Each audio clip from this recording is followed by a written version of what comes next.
Hello alpha members. आप सभी को नवरात्रि की शुभकामनाएं। तो आज देखिएगा नवरात्रे शुरू हुए हैं, तो मैं आपके लिए एक नवरात्रि स्पेशल शेयर लेके आया हूँ। और ये जो शेयर है ये वास्तव में एक पोजिशनल ट्रेड की तरह आप इसको समझिएगा। ये अभी आपको तुरंत रिटर्न नहीं देगा, लेकिन देखिएगा रिस्क एंड रिवार्ड जो है अब इन्वेस्टर के फेवर में इस शेयर्स के अंदर।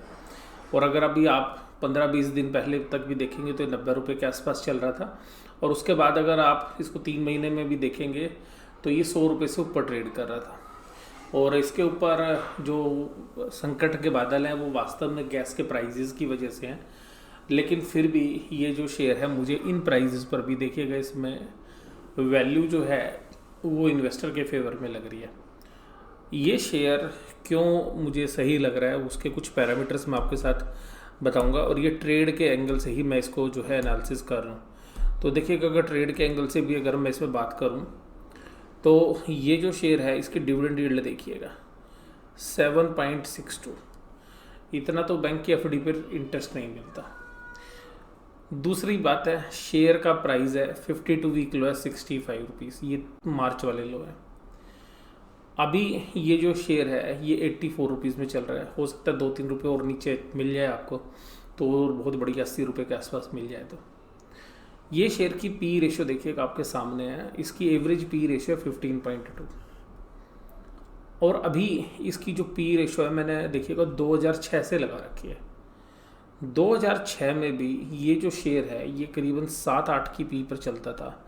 ये देखिएगा 10 की पी पर, लोएस्ट पी बता रहा हूँ, ये 13-14 के अंदर जो 10 की पी पर।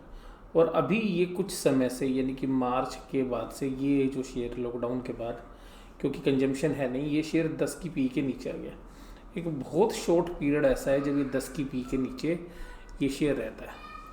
तो अगर ये शेयर यहाँ से 6.85 से भी 10 की पी पर भी चला गया, मान लो कि हम ये मानते हैं कि ये 8 की पी पर भी चला गया, तो हमारे 20% पैसे बन जाएंगे 8 से 9 की पी में भी चला गया तो।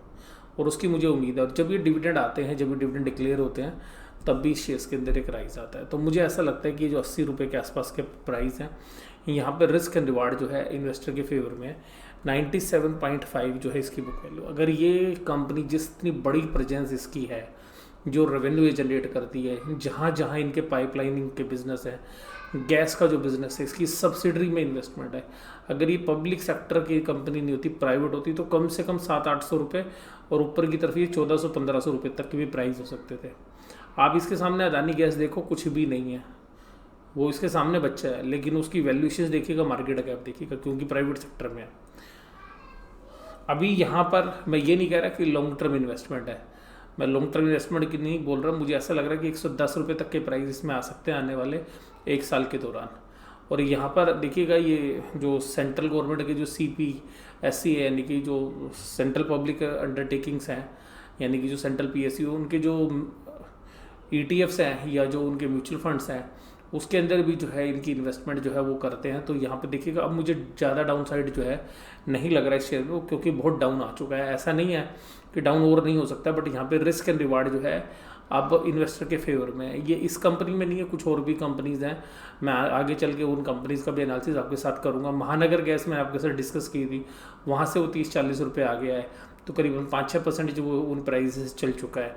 और इसी तरीके से देखिएगा यहाँ पर ये जो शेयर है इसकी पी रेशियो देखिएगा 6.85। गैस सेगमेंट में आपको कुछ ही कंपनियां मिलेंगी जो लो पी हैं, लेकिन उनका डिविडेंड यील्ड 7.62 है, किसी का भी नहीं है। देखिएगा पेट्रोनेट LNG का है 5.62, और ध्यान रखिएगा पेट्रोनेट LNG में भी 12.5% हिस्सा इसी का है। उसके बाद देखिएगा गैस, इसके अंदर महानगर गैस जो कंपनी है ये 8,000 करोड़ की मार्केट कैप है, 2.44 डिविडेंड यील्ड, इसमें भी ये इसकी सब्सिडरी कंपनी है। तो आप देखिएगा गैस के अंदर भी जो कंपनियां आपको नज़र आ रही हैं वहाँ पर इनके पास जो है होल्डिंग है। तो इसके हिसाब से मुझे जो वैल्यूशन है करीबन 38,000 करोड़ की मार्केट कैप पे ये कंपनी चल रही है। 34,000 करोड़ की कंपनी का 12-12.5% हिस्सा इनके पास ही है। ये जो कंपनी है इसमें 50% होल्डिंग महानगर गैस में इनके पास है, और इस तरीके से और भी कंपनियाँ हैं, खुद का अपना बिजनेस है। हालांकि देखिएगा लॉकडाउन के बाद जो है जून क्वार्टर में परफॉर्मेंस इसकी ख़राब थी, तो जून क्वार्टर को देखोगे तो भी इसने 1 रुपये 45 पैसे की EPS दी। मार्च में देखिएगा 10 रुपये की EPS थी। तो नॉर्मली क्या होता है कि ये जो ईपीएस है, हम ये मान के चल रही कि कंसोलिडेटेड बेसिस पर हर क्वार्टर में एवरेजली 3 रुपये के आसपास की ईपीएस, 2 रुपये के आसपास की ईपीएस जो है आएगी। तो करीबन 10 की ईपीएस आएगी, तो 80 8 के पी पर भी आप लगाएंगे तो ये शेयर जो है चल रहा है, जिसमें से 7.5% की डिविडेंड यील्ड आपको मिल रही है।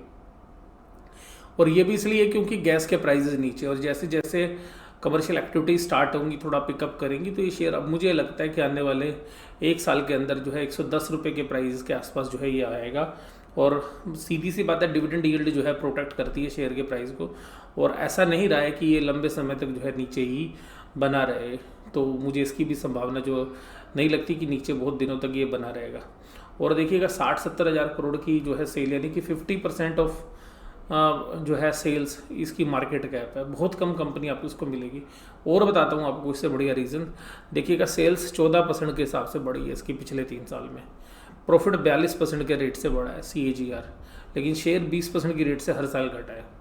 तो आपको इससे बढ़िया देखिएगा ये शेयर आपको क्यों नीचे मिल रहा है। देखिएगा मोदी गवर्नमेंट रिजीम के अंदर पब्लिक सेक्टर अंडरटेकिंग को अच्छी वैल्यूएशंस नहीं मिल रही हैं, ये आप ध्यान रखिएगा। ये एक सेंटिमेंटल है, क्या रीजंस हैं ये तो आने वाला समय ही बताएगा, लेकिन ऐसा माना जा रहा है कि जो गवर्नमेंट है उसके ऊपर, उसका जो कंट्रोल है ब्यूरोक्रेट्स के ऊपर या कंपनीज के ऊपर, वो काफ़ी सख्त है।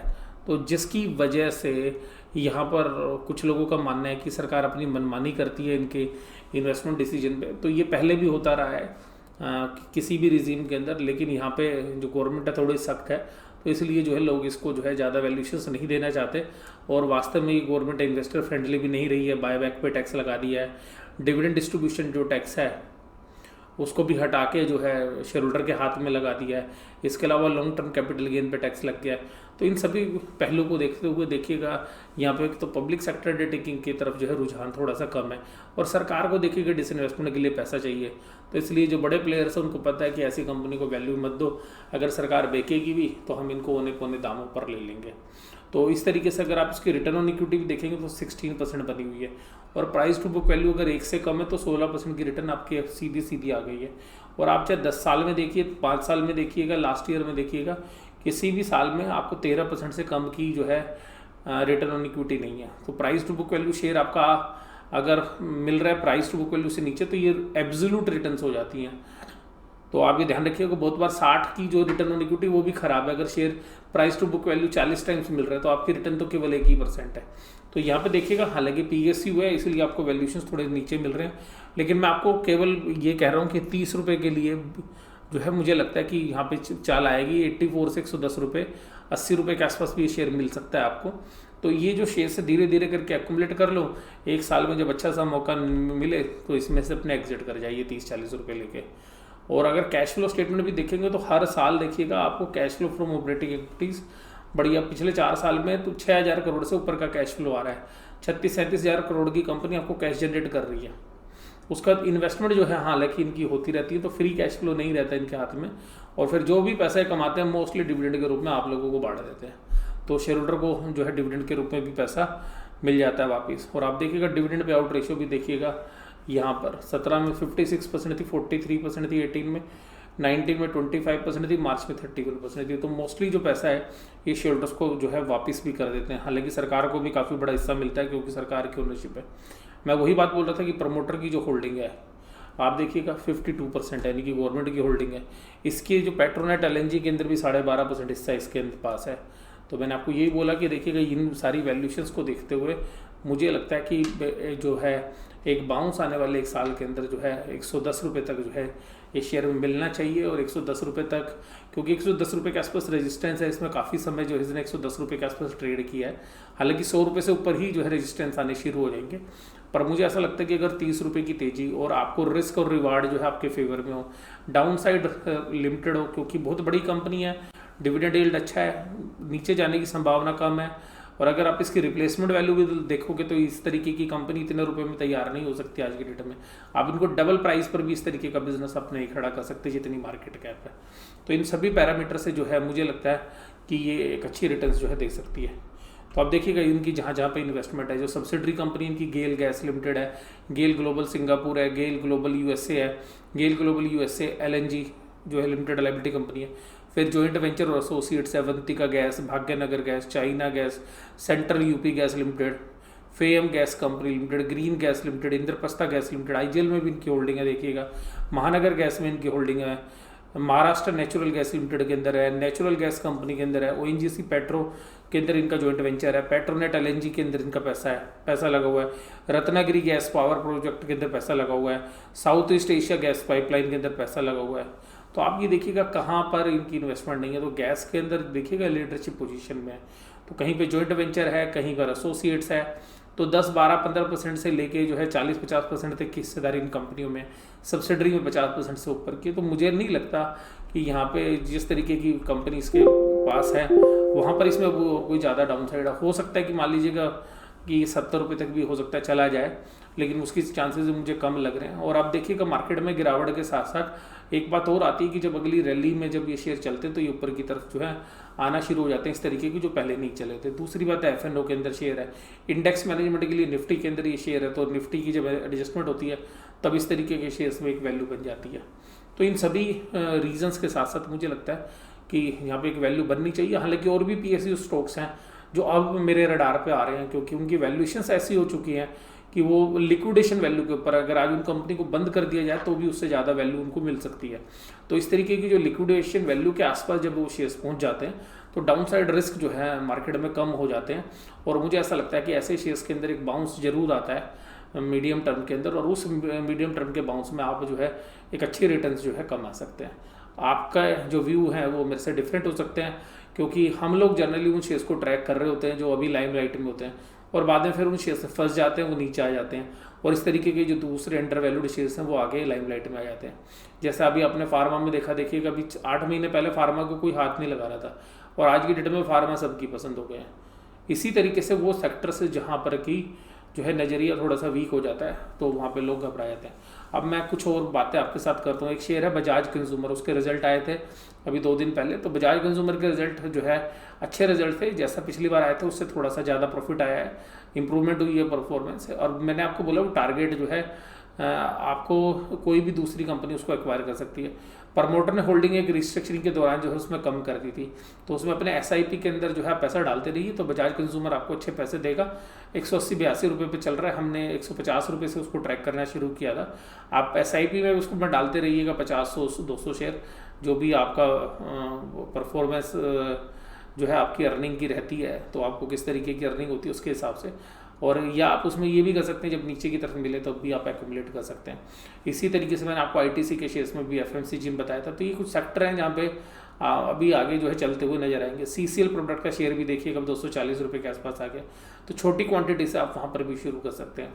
तो इस तरीके के जो शेयर्स हैं वहाँ पर देखिएगा एकदम पैसा नहीं बनेगा, लेकिन आप धीरे धीरे करके पैसा बना सकते हैं। महानगर गैस में भी देखिएगा वो 800 रुपये से ऊपर के प्राइस आ गए हैं, तो चलता हुआ नजर आएगा। हालांकि कुछ शेयर्स हैं जिनके अंदर अभी वीकनेस बन रही है, जैसे कि मेगमनी जो है ऊपर 80 का ब्रेकआउट देके हम सोच रहे थे कि 100 रुपये तक चला जाएगा वो, लेकिन उसको मार्केट से सपोर्ट नहीं आ रही, और मार्केट अभी ब्रॉडर मार्केट अब उतना अच्छा परफॉर्म नहीं कर रहा जैसे कि पहले कर रहा था। लेकिन निफ्टी बेशक से आपको ऊपर ट्रेड करता हुआ नजर आए, लेकिन जो बाकी शेयर्स हैं उनमें भी इतना दम नहीं है।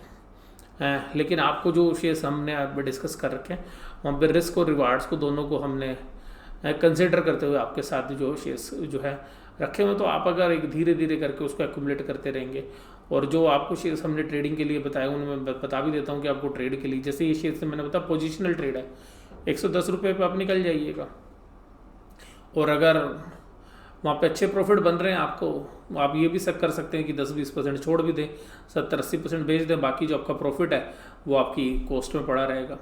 और डिविडेंड भी आता रहेगा। इसमें ध्यान रखिएगा कि मान लीजिएगा आपको 6-7-8 महीने में अगर शेयर नहीं भी चलता है तब भी आपको जो FD की रिटर्न्स है वो तो आनी ही है। गेल के अंदर मैं बात कर रहा हूँ। तो सिमिलरली ये जो शेयर्स हैं उनके अंदर जो है कुछ और भी शेयर्स जो है मैं आगे चल के जो है इसी सेगमेंट्स में जो है आपके साथ बात करूँगा। और क्योंकि फ्यूल की डिमांड तो देखिएगा अब चलेगी, अभी नहीं बढ़ेगी, 3 महीने बाद 4 महीने बाद गैस के भी प्राइस ऊपर की तरफ आएंगे, जो भी प्राइसेस हैं वो जो लोअर साइड पे हैं, और गवर्नमेंट की भी जो पॉलिसीज़ हैं उनमें भी चेंज होता रहता है। तो गवर्नमेंट को भी देखिए गेल इंडिया से अच्छा पैसा मिलता है, तो वो अल्टीमेटली उसके लिए हमेशा जो है बेकार पॉलिसी नहीं रखेगी, तो फेवरेबल पॉलिसीज़ भी आगे चल के हमें गेल इंडिया के लिए दिख सकती हैं। तो इन्हीं सभी बातों के साथ जो है मैं ये वीडियो यहीं पर समाप्त करता हूँ। वीडियो देखने के लिए धन्यवाद। Thank you very much.